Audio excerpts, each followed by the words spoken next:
Up next is Kelly Kammann. Welcome to committee, and you may proceed when ready. Thank you. My name is Kelly Kammann. I'm a resident of Olentangy School District, and I'm here to talk about something we all love, which is giving rich people more money. I'm actually serious, though. I want to talk about fairness as it relates to public education funding. A couple of things I heard earlier tonight were about talking about capacity to pay and property values and all that. And you know, last time I checked, when my property value got reassessed and it went up a lot, I didn't make any more income. I just owed more taxes. So when we talk about capacity to pay, let's keep in mind that that doesn't change how much money people have. It just happens to change how much money or how much their house is worth. So with that being said, I want to cover a couple of comments in regards to the state fair funding bill and why I'm such a fan of the Cupp-Patterson bill and why I think it's so important that even though it's not everything, it's a great first step, and it's a critical first step. So one of the things I want to talk about real quickly is that affluent schools should not get less in state funding than private schools. And I say affluent just because I'm trying to give you the most egregious example. A school that's very wealthy, why on earth should they get more money?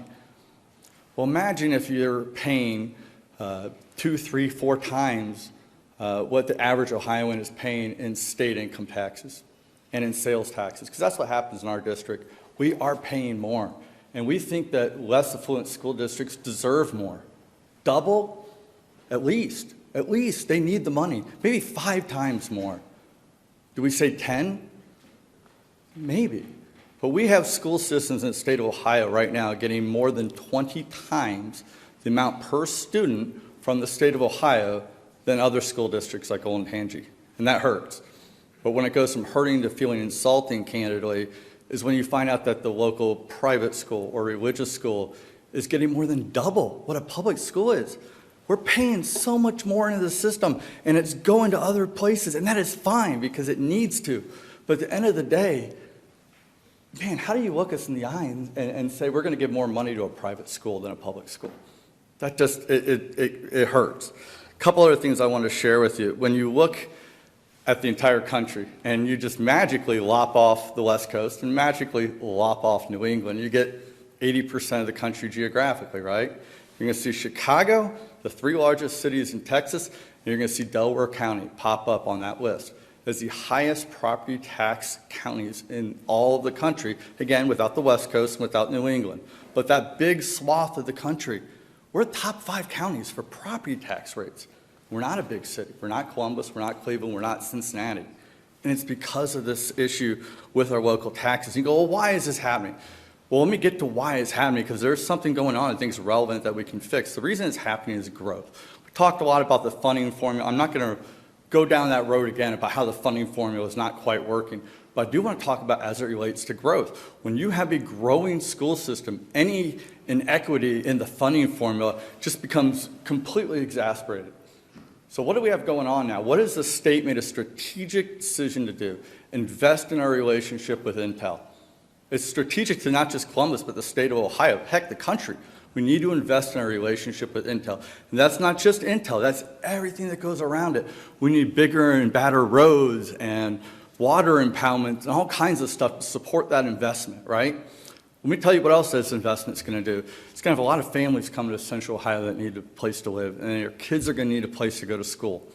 And you're going to ask our school system to build new schools. You're going to ask people like me to pass levies to pay for new schools that my kids will never go to because they're not in my neighborhood. They're 20 minutes away on the other side of the county. But the existing residents of the school district are going to be asked to pass levies to pay to build new schools for people that don't even live in our community. It's for people coming in with Intel. So when you guys think about the state's investment into Intel and everything that goes with it, I'd ask you to consider where that money goes as it relates to education.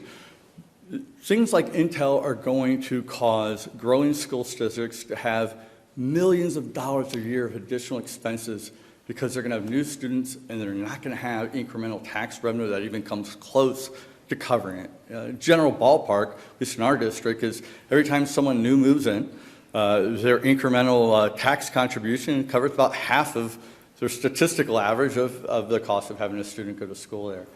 So you want us to bring all these Intel folks on, please help us fund it. I know you can't solve the Intel funding problem long-term tomorrow, but you can pass this budget and pass the Cup-Patterson funding plan and pass the plan with most up-to-date numbers we can so that we can at least mitigate some of this very significant burden you're going to ask for the communities of Central Ohio to take on if you're a growing school system. That's all I had. If there are any questions, I'll be glad to answer them. Well, thank you very much for your testimony today. Senator Huffman. Hey, thank you very much. A couple things. I understand how you feel it's disingenuous that we give more to a private school than Olentangy. But doesn't it make sense in the, you know, if a kid's from East Cleveland or Dayton or Cincinnati, and we would pay Dayton $15,000, but we're only paying the private school $7,500. We're saving $7,500 by doing that. So isn't that a good investment rather than? Go ahead. I didn't want to cut you off. Yeah, go ahead. Personally, I think to some extent, funding private schools makes sense for exactly the reason you just said. Because it does save the public infrastructure when you have a portion of kids going to private education. So yeah, we'll be glad to subsidize you a little bit if you're going to be helping us by putting your kid there. But at the end of the day, can't we do that and still fund public education? I don't understand the false choice of it's one or the other. Why can't we make sure that no public school gets less than a private school? Why can't we do that while making sure that some districts get astronomically more money in funding?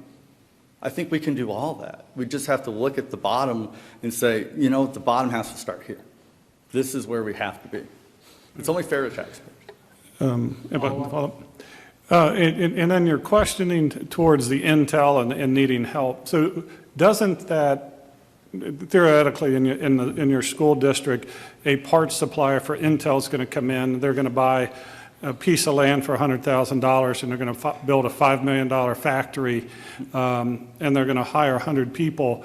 Aren't they going to pay property tax on that $5 million building that's going to go to the schools? And aren't those, you know, maybe income tax going to go pay for those roads and things? So when they come in, there's other things just in looking at Intel that are going to help financially for your school district. You're 100% correct. So any commercial revenue is beneficial to our school system. One of the things we talk about is any piece of ground that doesn't have a button seat is a win. So whether it's commercial, park, vacant land, anything where you don't put students, we win.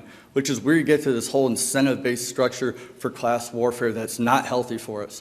You're incentivizing districts to want to keep people out because everyone we bring in takes the existing people and makes our taxes go up. And that's not healthy. We don't want that in Ohio. We want people to be welcoming to Ohio, and we need to take away the incentive structure that makes it not so. All right. Any other questions from committee members? I know, Kelly, you forwarded me some stuff from the Tax Foundation on a map showing the property tax burden, and Delaware County is a sore thumb on that map compared to the rest of the state of Ohio. I'm going to forward that to the rest of the committee. So thank you very much for your testimony.